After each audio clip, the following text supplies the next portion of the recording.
अस्सलाम वालेकुम। उम्मीद है आप सब खैरियत से होंगे। आज 17 जनवरी है और 8 फरवरी 2024 को पाकिस्तान में आम इंतखाबात होने जा रहे हैं। लेकिन इस वक्त आम इंतखाबात का जो माहौल होता है वो मुल्क में नज़र नहीं आ रहा। कुछ जोशो खरोश देखने में जो मिलता है कारकुनों का वो नज़र नहीं आ रहा। कॉर्नर मीटिंग्स जल्द से, आपको याद होगा 18 के इलेक्शन में एक दिन में हर पार्टी के दो दो तीन तीन जलसे शेड्यूल होते थे, तो वो लोगों में क्राउड में एक इलेक्शन लड़ने का, इलेक्शन डे को मैनेज करने की तैयारी है। वर्कर्स कन्वेंशंस, जो जोशो खरोश देखने को मिलता था इस साल वो देखने को नहीं मिल रहा। उसकी वजह यह है कि एक पार्टी जो इस वक्त हुकूमत 16 माह की हुकूमत ख़त्म करके आई है वो कह रही है कि हम दोबारा हुकूमत बनाने जा रहे हैं। तो वो उनका ये कहना है कि साड़ी गल हो गई है, हम हुकूमत में आ रहे हैं और 2 तिहाई से आ रहे हैं।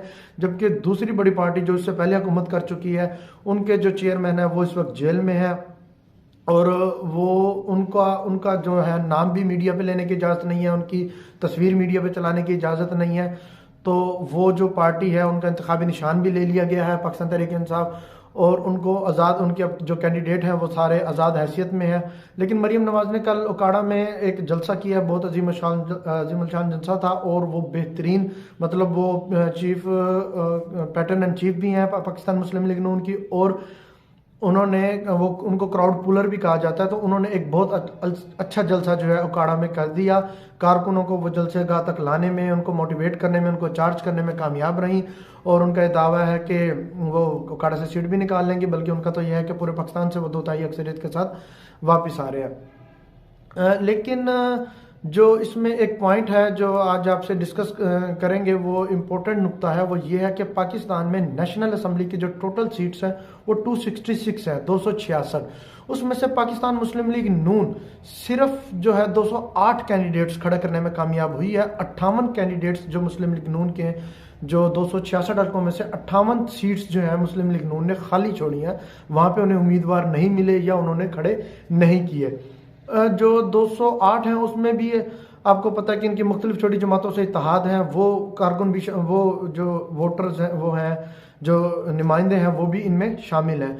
इसी तरह अगर हम चारों सूबों की बात करें तो चारों सूबों की 593 यानी 593 जो टोटल सीट्स हैं, उसमें से मुस्लिम लीग नून ने 463 कैंडिडेट खड़े किए हैं। यहाँ पे भी एक बहुत जो है खाली जगह उन्होंने छोड़ी है, काफ़ी सारे उम्मीदवार उनके रह गए हैं। इसी तरह अगर हम देखें तो जो टोटल अपर एंड और मतलब नेशनल असम्बली और पंजाब असम्बली जो टोटल सीट्स की तादाद बनती है वो बनती है 859, ठीक है। उनमें से पाकिस्तान मुस्लिम लीग नून ने 671 कैंडिडेट टोटल खड़े किए हैं, इनमें वो भी शामिल हैं जो इन्होंने मुख्तलिफ छोटी जमातों से इत्तेहाद किए हैं, वहाँ पर अपने कैंडिडेट को विड्रा करवाया। अब 188 का बहुत बड़ा गैप, बहुत बड़े जो उनके, मतलब इन पे एक तनकीद भी की जा सकती है कि जो मुल्क की आने वाली हुकूमत बनाने वाली जमात है मुल्क में, उन्होंने 188, उनको उम्मीदवार ही नहीं मिले, उनको कोई बंदे ही नहीं मिले वहाँ पे टिकट देने के लिए, या टिकट लेने के लिए वहाँ पे कैंडिडेट तैयार नहीं थे।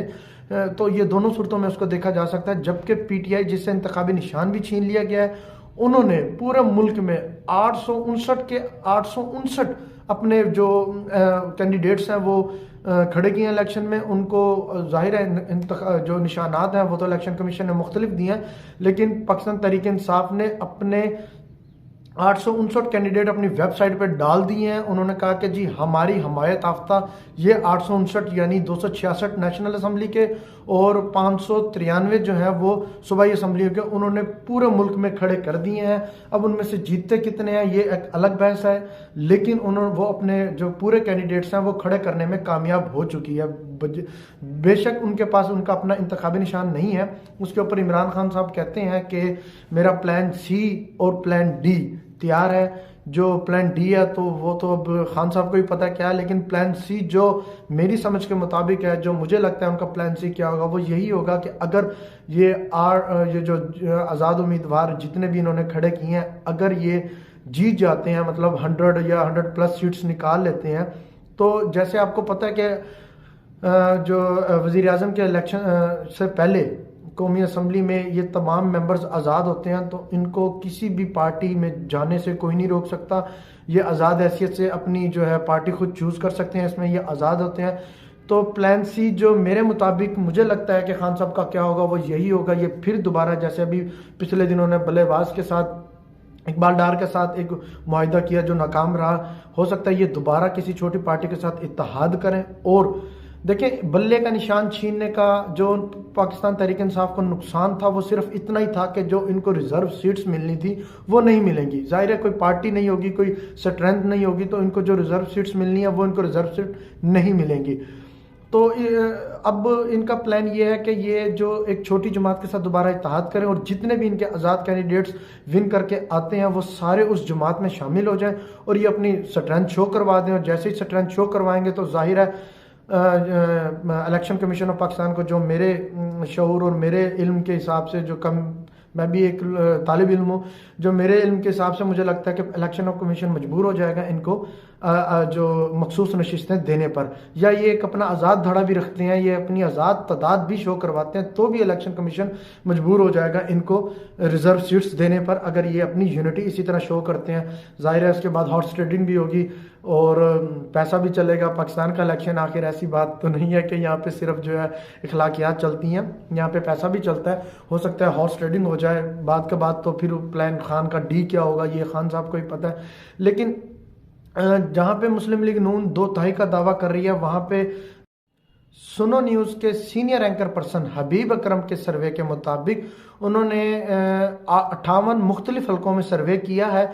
जिन जिन हलकों में सर्वे किया उनकी पूरी तफसील जो है उनके चैनल पर, उनकी वेबसाइट पर, सुनो न्यूज़ के आपको वेबसाइट पर मिल जाएगी, वो आप तफसीलात वहाँ से देख सकते हैं। लेकिन हबीब अकरम ने जो 58 हलकों में सर्वे किया उनका मुख्तसर आपको बताता चलूँ कि उन्होंने कहा उनके सर्वे के मुताबिक 58 में से 52 सीटें पाकिस्तान तहरीक इंसाफ के हिमायत याफ्ता या वो कैंडिडेट्स जिनको तहरीक इंसाफ ने टिकट्स जारी कर दिए थे वो आराम से मतलब जो है 52 सीट्स निकालने में कामयाब हो जाएंगे, जबकि एक सीट पर मुकाबला टफ होगा और 5 सीट मुस्लिम लीग नून के हिस्से में आएगी। ये हबीब अकरम साहब के सर्वे है, क्योंकि इलेक्शन करीब है और आपको पता है उनका 2018 का सर्वे भी बड़ा कामयाब था। उन्होंने बताया था कि पाकिस्तान तहरीक इंसाफ 130-128 के करीब सीट्स लेगी और उसी तरह हुआ था। तो ये उनका सर्वे है और वो जो है एक एक चीज़ जो है बड़े कैटेगोरिकली चीज़ों को करके और बड़ा फ्री एंड फेयर किस्म का वो करते हैं सर्वे।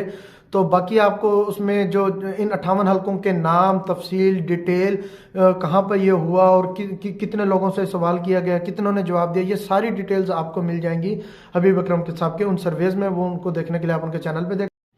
आपका ताल्लुक किसी भी पार्टी से है, आप अपना वोट कास्ट करें, क्योंकि दिन अब बहुत थोड़े रह गए हैं, 20 के करीब दिन रह गए हैं। तो आप जो है आप किसी भी पार्टी को वोट करना चाहते हैं, देखिए वोट में बहुत बड़ी ताकत है।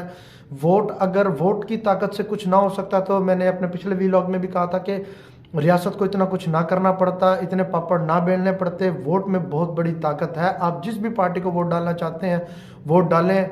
अभी मैं एक अतर काजमी साहब का व्लॉग सुन रहा था तो उनका कहना था कि अगर 50% भी फ्री एंड फेयर इलेक्शंस होते हैं, 50% भी, तो पाकिस्तान तहरीक इंसाफ को कामयाब होने से कोई नहीं रोक सकता। जो इस वक्त क्राउड है, जो उस वक्त उनको हमदर्दी का वोट भी मिल रहेगा, जो उनके नाइंसाफ़ी है, जिस तरह की उनकी कंपेन है, जिस तरह उनका लीडर जेल में है और जो मुल्क में मामला चल रहे हैं, जो सख्ती है, तो उनके मुताबिक उनकी जमात को जितना दबाया जा रहा है वो उतने ही प्रेशर से कम बैक कर रहे हैं।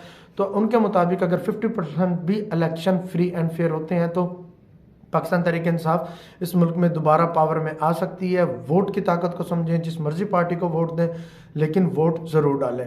अगले व्लॉग में मिलते हैं। आपका बहुत बहुत शुक्रिया।